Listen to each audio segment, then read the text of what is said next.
The holidays are here, and that can mean arguing with your family. Here's a cocktail to give you that confidence boost to tell your aunt to f off.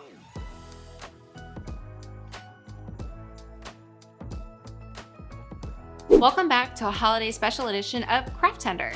Today, you're gonna learn how to make a festive cocktail that is sure to please your friends and family. Introducing the Yule Mule. An herbaceous, festive, refreshing, and bubbly cocktail, the star of our recipe is our homemade rosemary pomegranate syrup, also known as Rosemary Grenadine. If you're not sure how to make this classic syrup at home, check out this video. For this batch, we used a classic grenadine recipe, and we added fresh rosemary while cooking. For our base spirit, I've chosen to go with our favorite local gin from Tin City Distillery.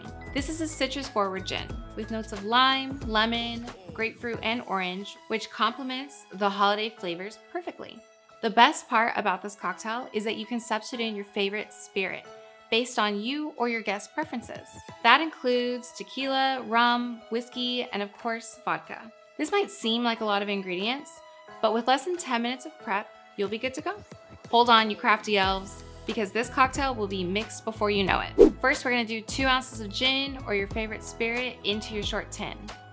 Next, 3/4 ounce of house-made rosemary grenadine.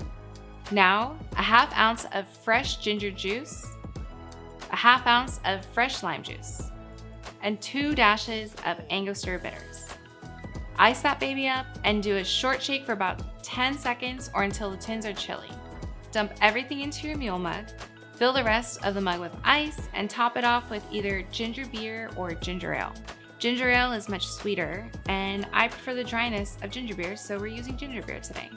Garnish with a sprig of rosemary and pomegranate seeds for that pop of red and green. And you're done. A quick and tasty cocktail to ring in the holiday season. I'm Miss Savage with CraftTender, and we're wishing you a Merry Craft cocktail. Cheers, fuckers. Want to learn how to make more cocktails that don't suck? Check out this video.